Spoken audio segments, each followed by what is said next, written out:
Body language tips every speaker should know. I'm answering questions that people send in our DMs. We get all manner of questions. So, what are some body language? I don't like the word tips anymore. I actually prefer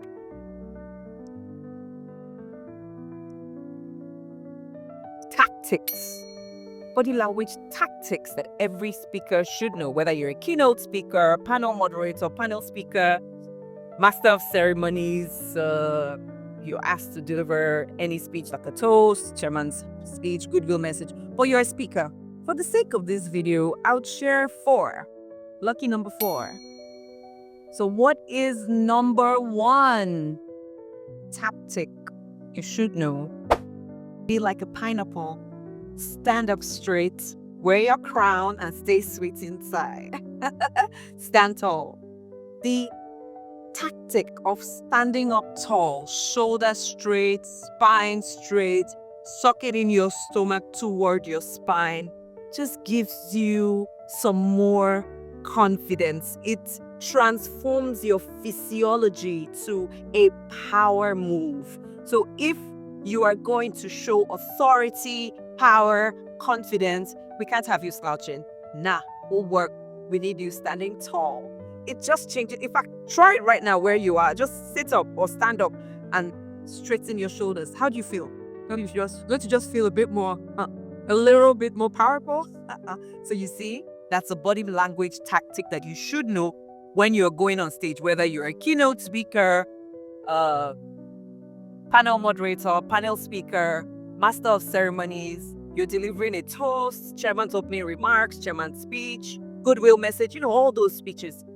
Stand tall. Number 2, you've heard this one since you were a child. I would say it again.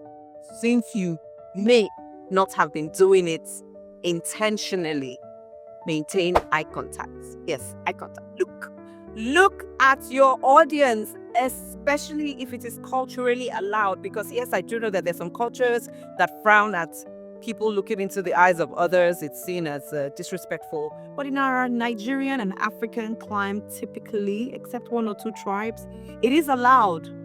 Do not look over the heads of your audience. It just makes you look blank, and that messes with your power. So body language to increase power and authority, body language to increase perception or to improve perception of credibility from your audience to you, then you would look into the eyes of your audience members.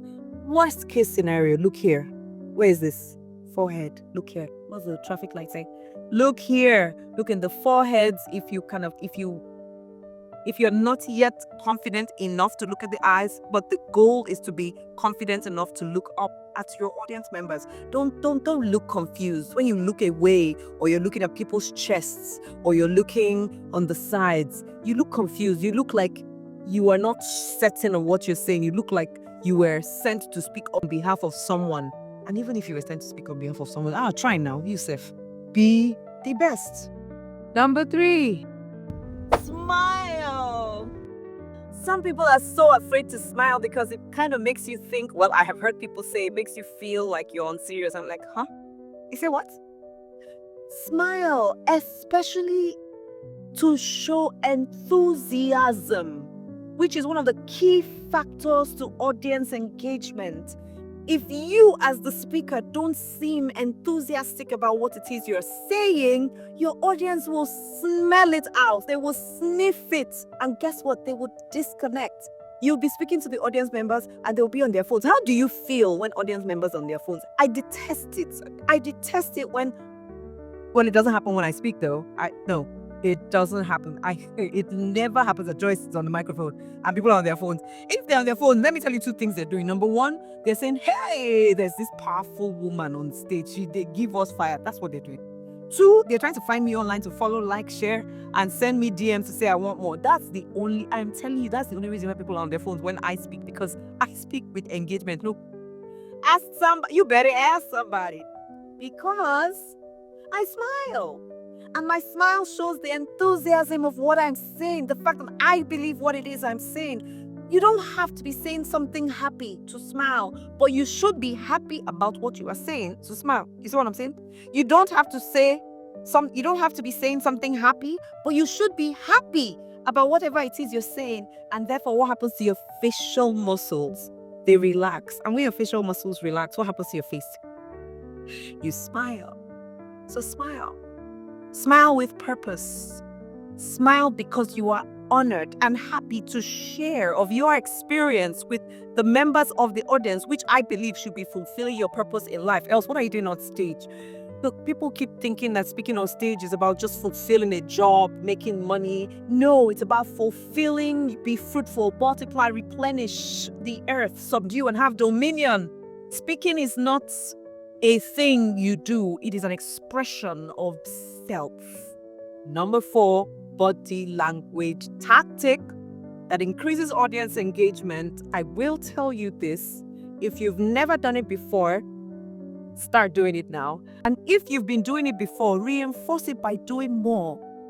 Mirror the energy of someone in your audience that's giving a good vibe.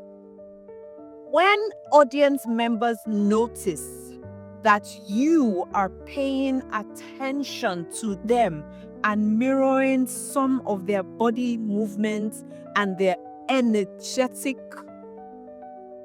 expressions, guess what they do? They reinforce and give you more. So find some of your audience members and mirror their energy. If the energy is good, they know when you do it. You know when you're a member of the audience and the speaker is looking at you and collecting energy from you. You know. And what do you tend to do? You give more, and then they take, and then they give you energy, and you take, and you give, and you give. It's such an amazing thing to speak on stage, for the privilege to share your thoughts, share your ideas, share your possible solutions to bring about transformation. That's what speaking is about. Transformation. It's not just a job to make money. We make money because of the value of the transformation that we bring through our speaking. Even me, if I like this one. My name is Joyce Daniels, Queen of Talk. I'm wishing you the best on your next speaking engagement.